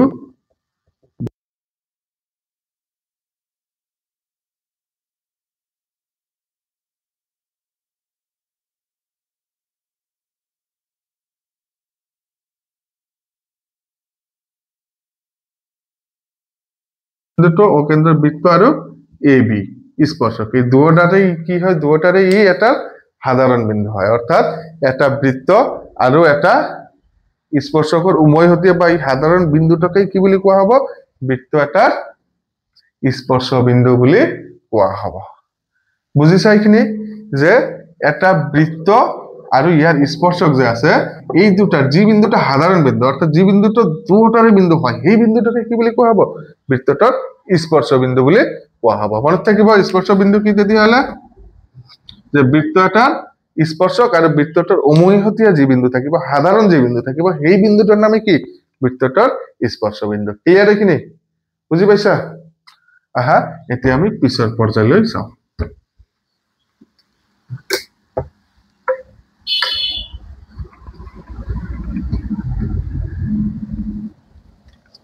এতিয়া চোৱা পিছৰ পৰ্যায়ত আমি কি পাম না ধৰা এইটো এটা অকেন্দ্ৰৰ বৃত্ত হৈছে অকেন্দ্ৰৰ বৃত্তৰ এই বিটো এটা কি ব্যাস হয় এই বিটো কি হয় ব্যাস হয় এতিয়া এই ব্যাসৰ মূৰত যদি আমি কি আঁকিম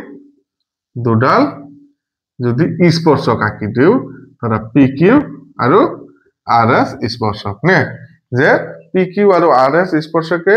ও কেন্দ্ৰৰ বৃত্তক কি বিন্দুত স্পৰ্শ কৰিছে এ আৰু বি বিন্দুত স্পৰ্শ কৰিছে আৰু এই এ বি টো সংযোগ কৰাত আমি যদি এ বি টো এটা কি পাও ব্যাস পাও তেতিয়াহলে মনত ৰাখিবা পি কিউ আৰু আৰ এস কি হয় সমান্তৰাল হয় অৰ্থাৎ আমি ইয়াত এটা পয়েন্ট পাম কি বৃত্তৰ ব্যাসৰ মূৰত টনা স্পৰ্শক কি হয় স্পৰ্শক বৰ সমান্তৰাল হয় স্পৰ্শক দুটা কি হব সমান্তৰাল হব হৈছে তাৰমানে আমি কি পালো এটা বৃত্তৰ ব্যাসৰ দুই মূৰত যদি আমি দুটা স্পৰ্শক টানো বা আঁকো তেতিয়াহলে এই স্পৰ্শক দুটা সদায় কি হৈ যাব সমান্তৰাল হব হা এটা প্ৰমাণ আছে পিছত চাম কিন্তু আগতে পয়েন্টটা মনত ৰাখিবা এটা বৃত্তৰ ব্যাসৰ দুই মূৰত টনা স্পৰ্শক দুডাল সদায় কি হয় সমান্তৰাল হয় এতিয়া অকল এইখিনি নহয় আমি আৰু পয়েন্ট পাম ইম্পৰ্টেন্ট পয়েন্ট এইবাৰৰ পৰা আমাৰ পৰীক্ষাত এমসিকিউ দে হা ভালদৰে মনত ৰাখিবা যে এটা বৃত্তৰ কেন্দ্ৰৰ পৰা কি ভিতৰৰ অংশৰ পৰা বৃত্তলৈ কেইডাল ব্যাসাৰ্ধ আঁকিব পাৰি কি এটা বৃত্তৰ ভিতৰৰ অংশৰ পৰা বৃত্তলৈ কেইডাল স্পৰ্শক আঁকিব পাৰিম চোৱাচোন এটা বৃত্তৰ ভিতৰত এটা বিন্দু লৈছো এটাৰ পৰা বৃত্তলৈ কেতিয়াবা স্পৰ্শক আঁকিব পাৰিম নে নোৱাৰিম নে তাৰমানে বৃত্তৰ ভিতৰৰ অংশৰ পৰা বৃত্তৰ ভিতৰৰ অংশৰ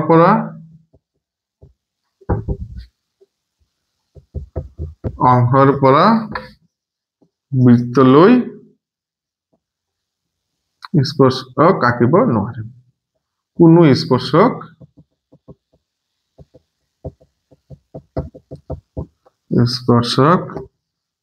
আঁকিব নোৱাৰিম মনত থাকিব যে কোনো বৃত্তৰ ভিতৰৰ অংশৰ পৰা বৃত্তটোলৈ আমি কোনো ধৰণৰ স্পৰ্শক আঁকিব নোৱাৰিম মনত থাকিব 3 নম্বৰ পইণ্ট বৃত্তৰ ওপৰত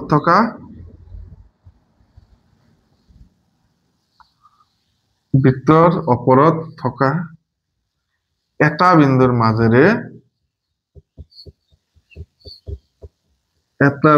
মাজেৰে বৃত্তটোৰ অসংখ্য স্পৰ্শক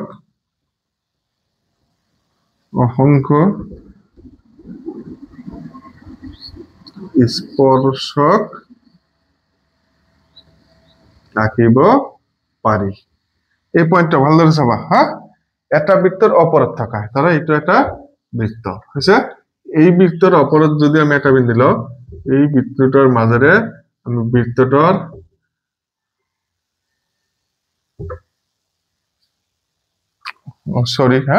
অংক নহয় মাত্ৰ বৃত্তটোৰ এটা হে স্পৰ্শক আঁকিব পাৰিম হৈছে বৃত্তৰ ওপৰত থকা এটা বিন্দুৰ মাজেৰে আমি এটা বৃত্তৰ কেইটা স্পৰ্শক আঁকিব পাৰিম মাত্ৰ এটাহে স্পৰ্শক আঁকিব পাৰিম মনত থাকিব বৃত্তৰ ওপৰত থকা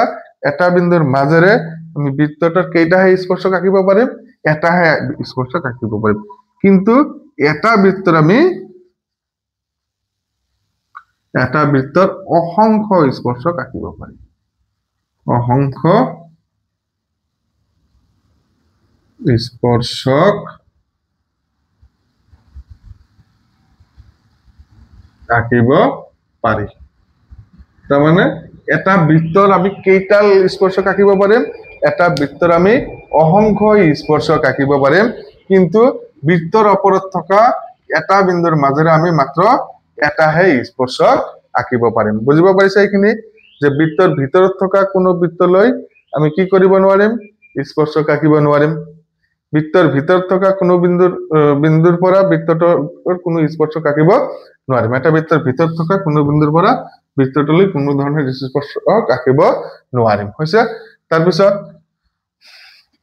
বৃত্তৰ ওপৰত থকা এটা বিন্দুৰ মাজেৰে মাত্ৰ কেইডাল স্পৰ্শক আঁকিব পাৰিম মাত্ৰ এটাহে স্পৰ্শক আঁকিব পাৰিম তাৰ পিছত এটা বৃত্তৰ কেইডাল স্পৰ্শক আঁকিব পাৰিম আমি এটা বৃত্তৰ অসংখ্য স্পৰ্শক আঁকিব পাৰিম মনত থাকিব এতিয়া চোৱা আমি এই পইণ্টটো পাইছিলো বৃত্তৰ ব্যাসৰ মূৰত টনা স্পৰ্শক দুটা কি হয় সমান্তৰাল হয় গতিকে এটা বৃত্তৰ আমি বৰ বেছি কেইডাল সমান্তৰাল স্পৰ্শক পাম দুটা হা মনত থাকিব বৃত্তৰ ব্যাসৰ মূৰত টনা স্পৰ্শক দুটা কি হয় সমান্তৰাল হয় গতিকে ইয়াৰ পৰা আমি ক'ব পাৰো কি এটা বৃত্তৰ বৰ বেছি কেইডাল সমান্তৰাল স্পৰ্শক আঁকিব পাৰিম দুডালহে সমান্তৰাল স্পৰ্শক আঁকিব পাৰিম এতিয়া হা 5 নম্বৰ পইণ্ট যে এটা বহিবিন্দুৰ পৰা বৃত্তলৈ বা বৃত্তটোলৈ মাত্ৰ দুডালহে স্পৰ্শক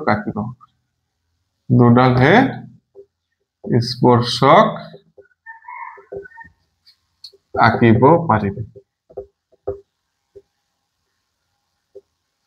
হৈছে যে এটা বৃত্তৰ বহিবিন্দুৰ পৰা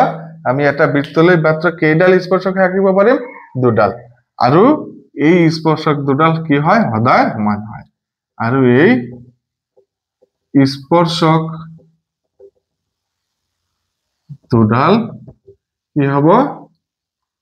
সদায় সমান হ'ব মনত থাকিব যে এটা বৃত্তৰ বহিবিন্দুৰ পৰা আমি এটা বৃত্তলৈ কেইডাল স্পৰ্শক আঁকিব পাৰিম মাত্ৰ দুডালহে স্পৰ্শক আঁকিব পাৰিম ধৰা হল এইটো এটা বৃত্ত ও কেন্দ্ৰৰ ইয়াৰ এটা বিন্দু বহিবিন্দু লৈছো টি এই টি বিন্দুৰ পৰা আমি বৃত্তলৈ মাত্ৰ কেইডাল স্পৰ্শক আঁকিব পাৰিম দুটা তাৰ এটাৰ নাম দিলো টিপি টি কিউ তেতিয়াহলে এটা বৃত্তৰ বহিবিন্দুৰ পৰা বৃত্তলৈ মাত্ৰ কেইডাল স্পৰ্শক আঁকিব পাৰিছো চোৱাচোন দুটা নে কি টিপি আৰু টিকিউ গতিকে ইয়াৰ পৰা আমি কি পাম টিপি আৰু টিকিউ সমান হয় কাৰণ বহিবিন্দুৰ পৰা টনা স্পৰ্শক পথৰ দৈৰ্ঘ্য কি হয় সমান হয় ইয়াত লিখি দিছো এটা বহিবিন্দুৰ পৰা বৃত্তটোলৈ মাত্ৰ দুডালহে স্পৰ্শক আঁকিব পাৰি আৰু এই স্পৰ্শক দুডাল কি হয় সদায় সমান হয় মনত থাকিব এটা বহিবিন্দুৰ পৰা আমি এটা বৃত্তলৈ কেইটা স্পৰ্শক আঁকিব পাৰিম মাত্ৰ দুটা আৰু এই স্পৰ্শক দুটা সদায় কি হয় সমান হয় মনত থাকিব এইবাৰ আহাচোন আমি স্পৰ্শ বিন্দুত এটা ব্যাসাৰ্ধ আঁকিলো আচ্ছা এই টিকিউটো বৃত্তটোৰ কি এটা স্পৰ্শক কিউটো কি হয় বৃত্তটোৰ স্পর্শ বিন্দু ও কিউটো কি হবে বৃত্তটার ব্যাসার্ধ ব্যাসার্ধটা কত আঁকিলো স্পর্শ বিন্দুত নে ইয়ার পরে আমি এটা আন একটা পয়েন্ট পাম যেটা আমার অতি প্রয়োজন হয় হ্যাঁ যে স্পর্শ বিন্দুর টনা ব্যাসার্ধ